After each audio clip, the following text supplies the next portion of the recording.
Yeah. Well, thank the Lord for preseason, first of all. But it's honestly, Cheese has been so good on so many levels.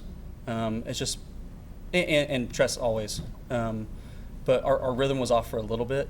That was not what happened tonight. Like, that was just 100% me. That operation was great.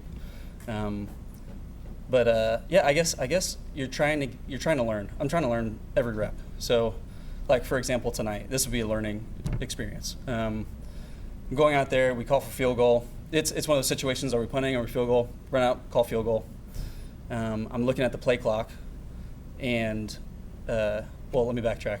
I've talked to y'all. I think I've said this before, of wanting to be process oriented, and so if I put myself in a position to be successful through the process that kind of I set up pre-snap, I can live with the results. Tonight, my process was not good on the first kick, and it bothers me. So trying to be process oriented, going to that kick, I'm looking at the play clock, and all I'm thinking about is trying to hurry up. And I didn't have any of the keys that I usually have going into a kick that typically make me successful. And so I hate that a huge mental error led to poor physical execution. And then recognizing that after and being able to make sure that I'm just harping on those keys, I was able to come out and hit a better ball. So, yeah, I guess just learning through every rep, but also gaining that chemistry with Cheese and Tress in timing and rhythm. It's hard unless you're in it to feel like how even small pauses or small jumping it can change the way you feel going into a ball. And there are things that I can do. Like, ultimately, I'm the last guy to get a look at the ball, and I need to make kicks. And I've been playing long enough where that falls on me, and I want to do that better. So just learning, I guess. We didn't get a good look at it. Was it blocked? Did it hit somebody on that? I don't know, but I don't think, even if it was blocked, it was probably because I hit a low ball, if I'm guessing. Judging on what I felt, I hit back behind the ball on the ground.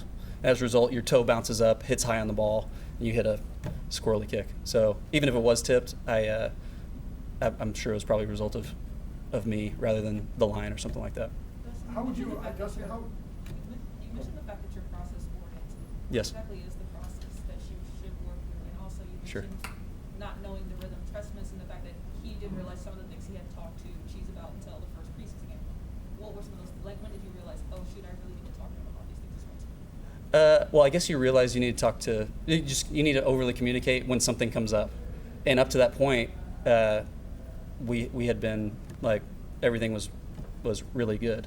So then that comes up. That's once again why I said, like, thank the Lord for preseason, is comes up in a game and you get to talk about it, try to fix it. And I felt like we've done that. Like, our timing has been really good post a couple weeks ago. Yeah, and then being process oriented. What is that? Well, one for me, and this is no secret. Like, I try. I just put my faith in the Lord. It's like, you know what? Like, the results, they matter, and we're a results oriented league. But I trust that whatever happens, like, I can live with the results of what happens if I put my best out there. Is like, did I do my best? Did I put myself in the position to be successful? I can live with what happens, whether that means I'm still here or not. But when I don't put the mental thoughts in my head pre-snap, like for example, right tonight it would have been low backswing in contact, and so it's something you just repeat to yourself. You kind of have a pre-flight checklist, if you will, of like, all right, I've got my weight distribution right. I see the sight line I want to take, and then you shift to just kind of repeating that over and over again in your head. And I didn't do that process tonight because I was in a hurry instead of being able to adjust and do what I'm supposed to do. So does that answer the process question? Okay. You're a veteran. You've been around for a while. Are you surprised sometimes that you still have to go through that process, that you maybe still have that issue? Yeah. It's fun. So every year we get together, or I get together with a handful of specialists around the league before training camp starts, and you're kind of talking shop. And it's funny how many conversations of guys that are really, really good go something like, man, I had these cues that worked for 6 weeks, and then all of a sudden, like, they weren't working, and you got to find new cues. And you hear like 2 other guys chime in like, yeah, the same thing happens to me. Same thing happens to me. So it's funny, like, and I guess it's equate to other like timing rhythm sports. I feel like golf's overused, but maybe golf, where you feel like guys feel like they're in a really good rhythm, a really good feel, and then they lose something. I say that to say, it's funny because there are times when you think you have it figured out, and days are really easy. You're like, how do I ever miss? And then most guys I talk to have those times where they got to go back and say like, oh, okay, this isn't working. I got to shift one or something like that. So it doesn't surprise me now, but there's always the hope of like, yeah, why don't these easy days just last for 10 years? That'd be nice, you know? How would you assess your camp? Preseason games or overall camp? Overall. I would give it a B when looking at the whole body of work. Games, I would give a lower score. But that being said, like I said, I'm happy that the mistakes have happened now, and learn from it and move on.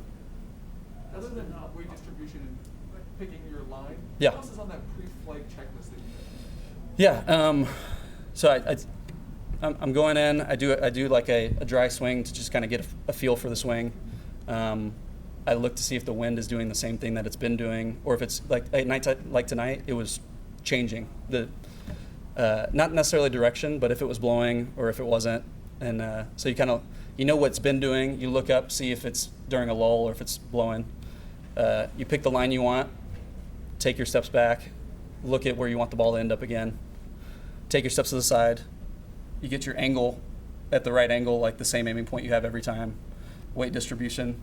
And a lot of this, like, I'm not thinking all this. It's kind of a feel thing, but just talking out loud with y'all. And then when you look at your line again once you're set up, it's like giving your mind a last picture of like, that's where I want that ball to end up, you know. So today on the second kick, I was aiming like in between the middle post, not post, but, you know, I should know what a field goal middle thing is, but, you know, a little hook thing. Y'all know what I'm talking about.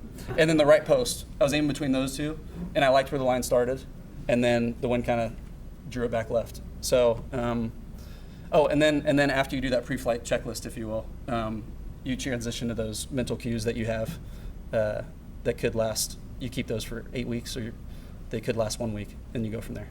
Yeah. Tress talked about that. You looking at his left hand maybe before the snap? I look at his yes, left hand. So that's why it's there's a rhythm there, and that's when I go back and saying like, there's things I can do, and ultimately I get the last look at the ball, and I can do a better job. But I look at that left hand, and there's typically a timing that when his hand leaves, but that's what I'm keying, what I should be keying as far as when that takes off the ground. Actually, I don't know if I should be saying this.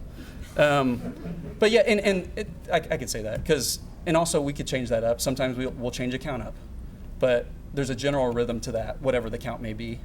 And then I'm keying off that left hand coming off the ground. I feel like that's pretty common among kickers of a cue to leave, if you will. The last one. Yeah. Dustin, in the next 48 hours, a lot of guys' dreams are going to end. Sure. And you had to overcome, get released to come back and get back in the league. And Yeah. I just wonder, how does one do that? How does one process? They cut me, but I can still play in this league, and I know I can. Right. Drawing back on the faith thing, for me, it was man, I trust that I'm going to be exactly where I'm supposed to be when I'm supposed to be there. Like, even when something I believe in is like who God is to me and who I am in the Lord doesn't change based on my circumstances. Like, He's constant. And so whether I have a job or not, obviously I want a job, but whether guys have a job or not, like, that's something that I feel like for me, I could rest in being like, whatever comes next is what I feel like is supposed to happen. Another thing is, it goes back to, you saying guys believing that they can play in this league, is I feel like if you lose that belief, then that's a really uphill battle. But when you know what you're capable of, And that's one of the other things is those camps in the summertime, things like that. When you're around other guys that do it at a high level, you can. Those are moments where it's a proving ground, even though there's no cameras out there or anything like that. Of like, hey, these guys do it at a really high level. I liked what I did out there. Like, I can do that. And so, in times when you might not be employed or other guys are training with guys that they know have played in this league at a high level at whatever training facilities people are in. I think that gives you confidence of, hey, I can do this. So, yeah. Nikki, last one. I know you posted about some of this stuff on social media, and you and your family are going through Sure. quite a bit. What has that been like for you, and kind of how do you handle that in addition to doing all this? Well, so sometimes I've hesitant to post that stuff because I never want that to be like an excuse, because it's not. People, like I'm sure people in this room right now are dealing with really difficult circumstances, and y'all still come to work and you do what you're supposed to do, and like what we do is no different.